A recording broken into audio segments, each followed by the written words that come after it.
So, hallo, hallo. Schön, dass ihr wieder dabei seid. Heute geht es darum, Eichen zu pflanzen. Hatte ich im Keller vorgezogen. Es wird höchste Zeit. Entweder werden sie heute ausgepflanzt oder sie gehen kaputt. Und deshalb will ich heute,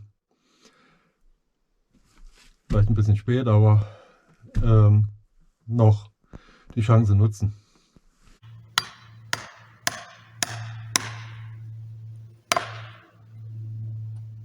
Ja.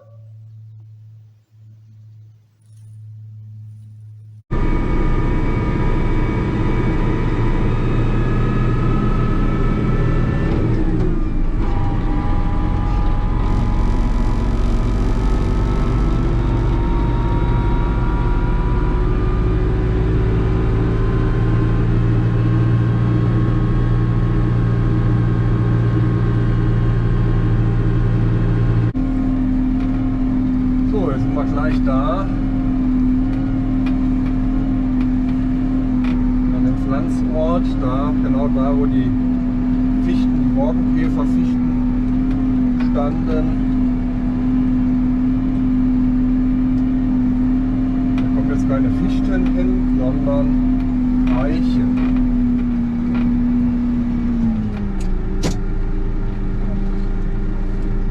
So, ist schön nass. Heute hat es geregnet. Ich wollte eigentlich schon vor einer Woche gepflanzt haben, spätestens, weil ich als nicht dazugekommen bin. Und ja, jetzt werde ich heute das vornehmen. Es war ja zwischenzeitlich auch Frost und Schnee. Ja, jetzt haben wir hier die Eichen, die ich jetzt vorgezogen hatte im Keller. Wird höchste Zeit, weil die sind schon längst am Ende des Bodens, also mit ihrer Pfahlwurzelbildung, also stecken den entsprechenden Nöten da, jetzt weiteres Wachstum auszuprägen. Deshalb werden die jetzt ja ausgepflanzt, um zu schauen, ob sie was werden oder nicht. Ich hoffe natürlich, dass sie angehen und kräftig wachsen. Aber es gibt halt immer einzelne Ausfälle. Ja. Also hier aus eigener Zucht sozusagen Eichen, die hier gepflanzt werden. So, was für ein Pflanzwerkzeug nutzen wir hier? Ein Pflanzspaten, sogenannte Neheimer Pflanzverfahren bzw. für Pflanzspaten. Vorteil ist halt die Länge, so dass man halt die Wurzeln auch richtig in die Erde bringt. Was wichtig ist, dass man ja tiefer rein macht die Pflanze und dann wieder gerade hochzieht, um den unteren den Wurzeltrieb dann auch Richtung Erdmittelpunkt auszurichten und nicht Richtung Mond. Ja, dadurch entsteht kein Mondholz, sondern dadurch entsteht Windwurf. So, als Verbissschutz nehme ich jetzt hier die hier Rasendraht, wie man so schön sagt. Habe ich mir jetzt ausgedacht, nicht ausgedacht selbst, sondern ist von ja, ich weiß nicht, habe ich noch keine Genehmigung, Namen zu sagen, aber hier aus der Dorfgemeinschaft, sagen wir es mal so, aus der Dorfgemeinschaft geschenkt bekommen. Und ja, nochmal herzlichen Dank dafür. Werde ich jetzt nochmal hier verwenden. Bei diesem Hasendraht ist es allerdings so, muss man natürlich aufpassen. Das ist ja schon, verrottet halt nicht. Ja, hier noch Kunststoff beschichtet. Also auch nicht so ganz optimal, aber hält zuverlässig halt das Wild fern. Und man muss sich halt drum kümmern. Ne? Aber wenn ihr jetzt hier so 2 Hände voll Bäume pflanzt, geht das noch. Dann muss man halt nachschauen, nicht dass der Baum sich in das Hasendraht verwächst. Dann wird höchste Zeit, dass man halt die Dinger entfernt. Das Ganze muss natürlich auch noch festgemacht werden. Wenn hier so meine Latten, die ich immer zum Unterlegen nehme, dann hier eingerammt und mit Rödeldraht dann festgemacht. Ja, die verrotten halt irgendwann, aber in der Regel, bevor sie verrottet sind, habe ich sie dann schon entfernt wieder. So, dann kann es losgehen. Axt braucht man natürlich noch. Ich muss gucken, wo ich die Pflanzstandorte mache. Also gibt ja da unterschiedliche Pflanzmethoden bei Eichen. Manche sagen, okay, man macht so eine Eichengruppe. Ja, immer so Grüppchenbildung. Werde ich jetzt hier nicht machen. Grüppchenbildung hat ja auch so einen Zweck, dann eine gewisse Konkurrenz halt auch im Verband zu haben. Und mehr das Höhenwachstum auch gefördert wird. Das mache ich jetzt hier nicht. Sondern schon Einzelpflanzung. Und muss dann halt schauen, wenn es nicht angeht, dass man dann nochmal nachpflanzt. Gut, mindestens 5 Meter Abstand ungefähr einhalten. Und ja, ungefähr 10 Bäume jetzt hier verpflanzen.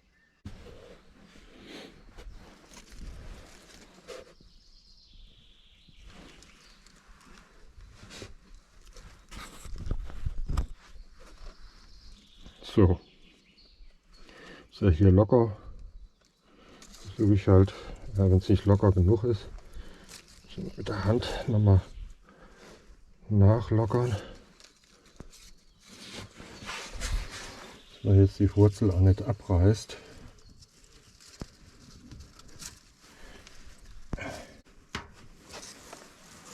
So, jetzt haben wir hier schon ganz schön ordentlich lange Wurzeltrieb. Jetzt stellt man fest, ja, gerade so, also mit der Wiederhopfhacker oder so, hätte das eigentlich gar nicht mehr hingehauen so richtig. So, das ist hier der Weg. 1, 2, 3. So, hier. Wie machen wir das jetzt hin? Die erste Eiche. Also nicht so, früher hat man das sehr stark am Weg gemacht. Ja? Also wenn man, das Problem ist dann, die tut man den Eichen halt keinen Gefallen, weil die dann zu stark auf das Feld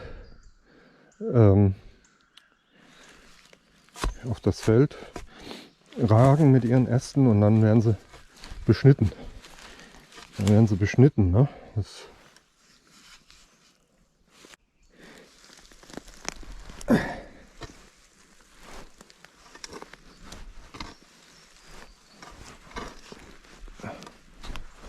Ja, das sieht, da geht das schon ganz schön tief rein.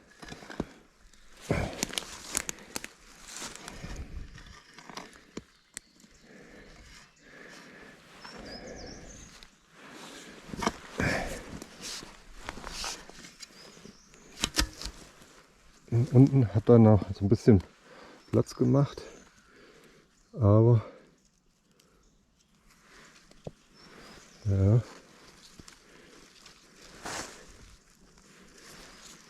das passt.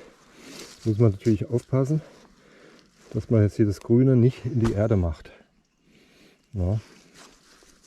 Ich stecke es nochmal unten rein, extra tief, damit ich es nochmal hochziehen kann. So. Und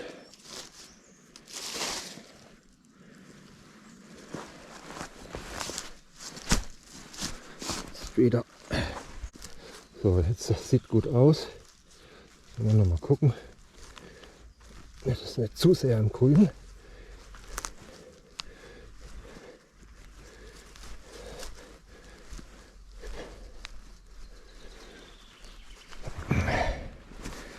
So.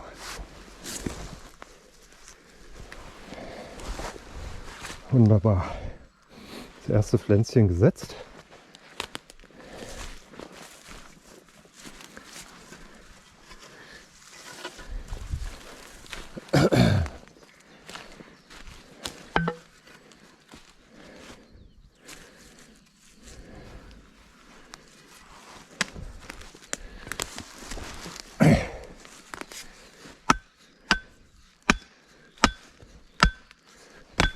Ja, noch verletzen hier. Ja, reicht. Dann haben wir das Rödeldraht vergessen.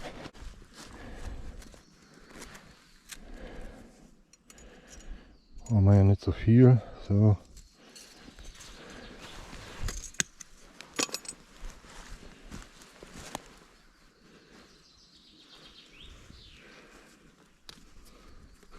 Von wegen nicht so viel hier. Viel zu kurz. Wenn man zu sparsam sein will.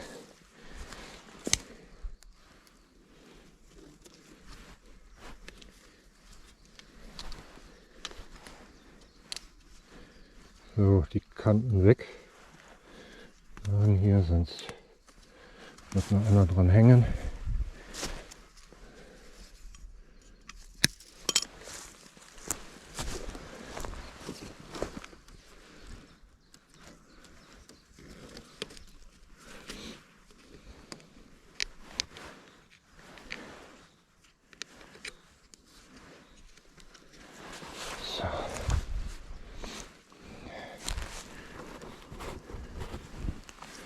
Haben wir die erste Eiche gepflanzt.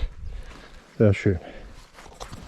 So, jetzt kann man die noch anspitzen mit der Axt. Nimmt man sich halt, will ich jetzt nicht jeder einzelne, sondern ich versuche jetzt erstmal mit den Stöcken hier vorzumarkieren, wo gepflanzt werden soll. Dann kann man sich nochmal einen Überblick verschaffen, wie die Abstände sind, und kann dann nochmal nachkorrigieren. Aber wenn jetzt jede einzelne Pflanze nach der anderen pflanzt, dann hat man das Endergebnis nicht im Blick und guckt an der Scheiße, da hätte man an einer Stelle vielleicht anders pflanzen sollen. Deshalb mache ich jetzt erstmal hier die Markierung.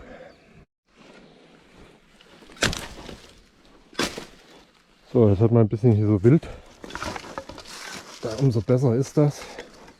Je wilder, umso mehr wird die Pflanze auch geschützt.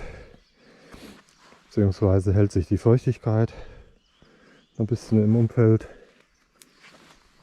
Ja, so machen wir das. Hier gehen wir noch ein bisschen rein, weil hier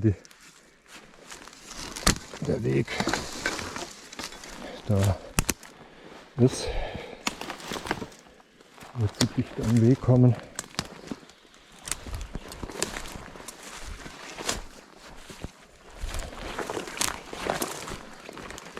Jetzt müssen wir es eher hier hin.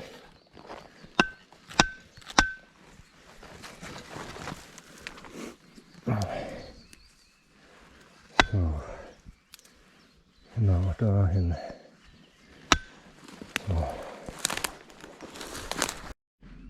So, sieht man, hier ist so ein Wassergraben.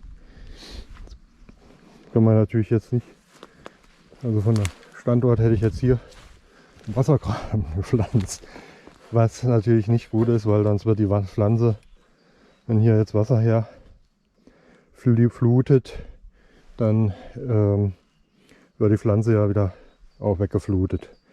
Das macht keinen Sinn.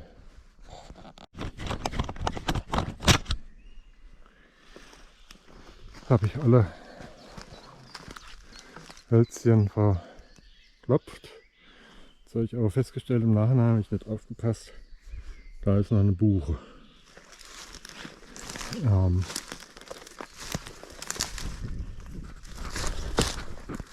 Das wollte ich jetzt.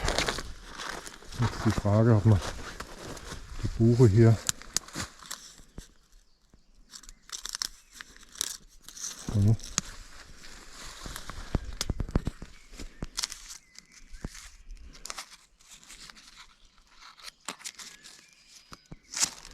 das ist eine Rotbuche anscheinend.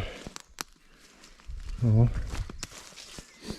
Und die Rotbuche, die wollen wir halten. Eigentlich ist zwar jetzt ein bisschen schräg, weil das Schräge kommt, weil sie natürlich hier stark bedrängt war von den Fichten. Die kriegt sich dann wieder ein, weil hier mehr Licht jetzt reinkommt von der anderen Seite. Also wollen wir mal ein bisschen Hoffnung in die Buche legen.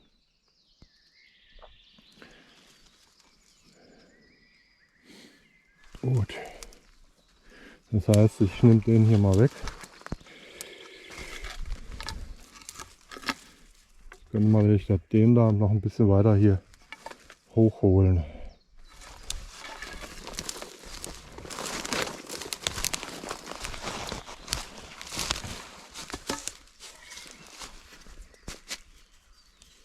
Dann machen wir jetzt hier hin.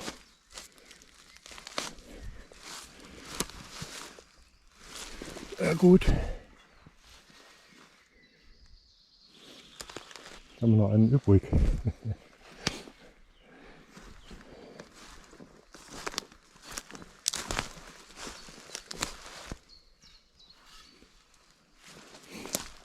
Das war ja jetzt innen. Hatte ich ja auch einige Bäume abgemacht.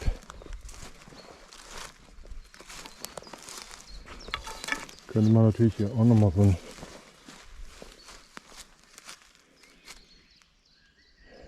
schönen Eichenstandort hier machen. Stehen zwar einige Eichen, die werfen auch schön. Das Problem ist, hier sieht man es ja, sind die schönen Eicheln. Hilft nur nichts. Das Wild, der schlägt zu. Hier sieht man schon, hier Wildschweine waren hier wieder unterwegs. Also das Beste wäre natürlich die natürliche Aussamung, aber dann müsste ich hier das ganze Waldstück einzäunen.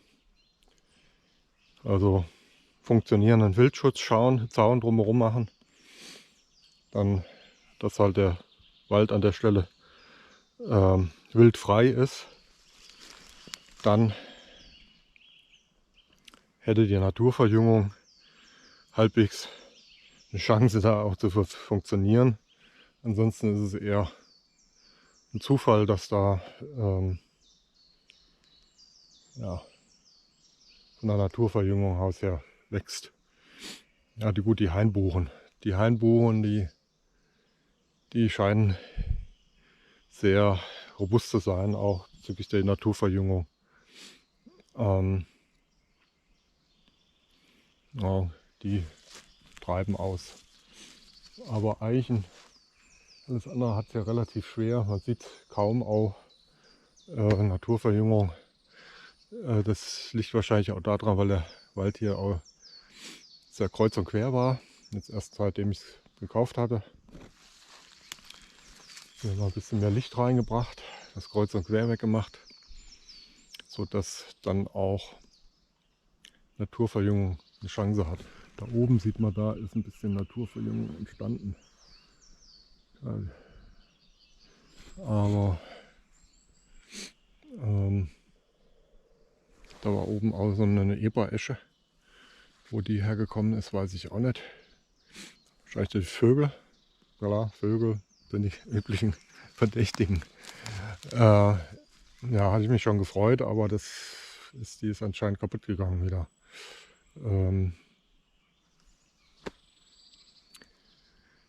Ja. So. kann man das hier wieder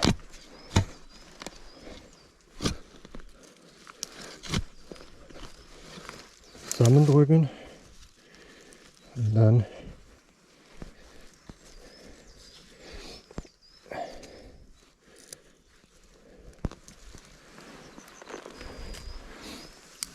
ein bisschen von Konkurrenzvegetation befreien hier.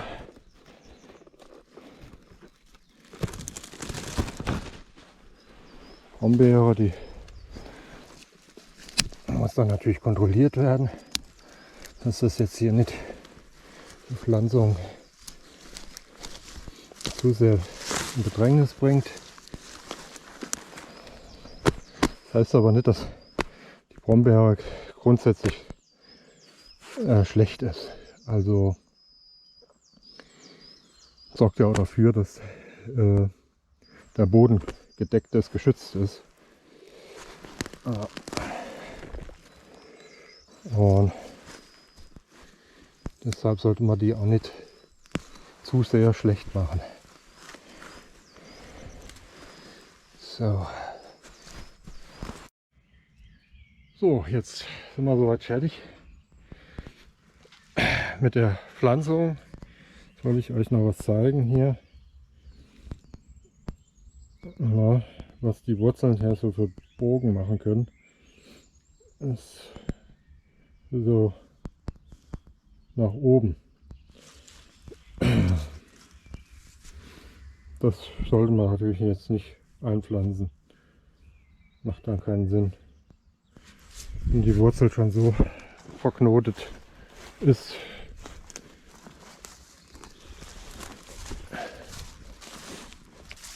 So. Können wir nochmal hier einen Überblick verschaffen. 1, 2, 3, 4, 5, 6, 7, 8, 9, 10, 11, 12 sind es dann doch geworden. 11 hatte ich erst gerechnet, da habe ich aber gesehen, dass noch ein Schutz dabei war.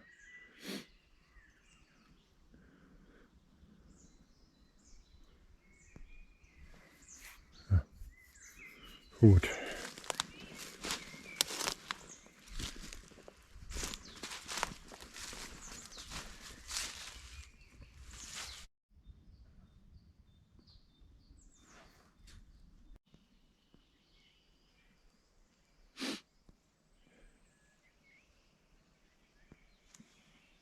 Fängt leicht an zu fisseln, sagt man bei uns, regnen.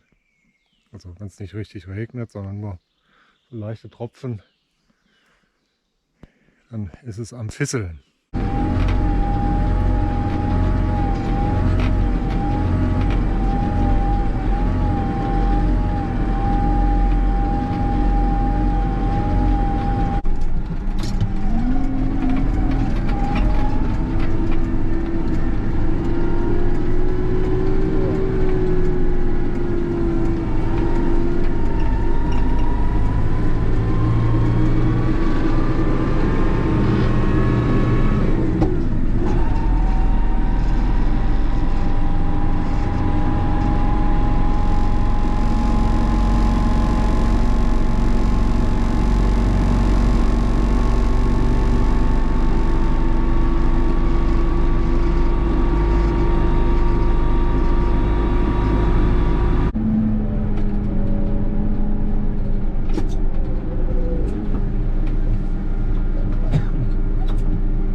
Ja, schön, dass ihr wieder dabei wart. Danke fürs Schauen und bis zum nächsten Mal.